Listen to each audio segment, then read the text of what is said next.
সম্পর্কে যে বিষয়গুলো মেনে নেবেন না।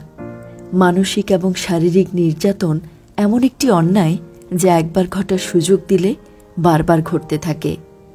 আপনি যদি শুরুতেই প্রতিবাদ না করেন তবে নিশ্চিত থাকুন এর পুনরাবৃত্তি হবেই।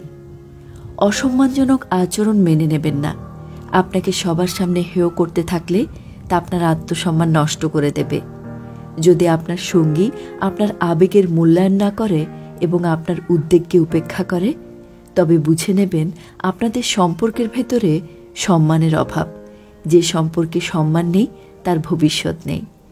একজন প্রতারক সঙ্গী সম্পর্কের ক্ষেত্রে অবিশ্বস্ত। বিশ্বাসঘাতকতার কাজ সম্পর্কের সৌন্দর্য নষ্ট করে। একজন প্রতারক কখনো সঙ্গী হিসেবে উত্তম হতে পারে না। মনে রাখবেন, প্রেম ও প্রতারণা পাশাপাশি চলতে পারে না। যদি আপনার সঙ্গী আপনাকে প্রিয়জনদের থেকে বিচ্ছিন্ন করার চেষ্টা করে এবং অন্যান্য ঘনিষ্ঠ সম্পর্কের ব্যাপারে অনিরাপদ হয়ে ওঠে, তাহলে এটিকে যত্ন এবং অধিকার হিসেবে ব্যাখ্যা করবেন না।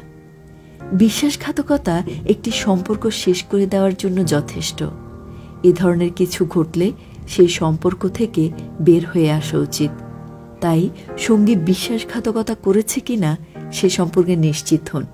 কখনো সন্দেহের বশে সিদ্ধান্ত নেবেন না। এরকম কিছু ঘটলে প্রথমে তার সঙ্গে সরাসরি কথা বলুন। যদি সত্যতা পান তখন সিদ্ধান্ত নিন। সম্পর্কে বিশ্বাসঘাতকতা কখনো মেনে নেবেন না।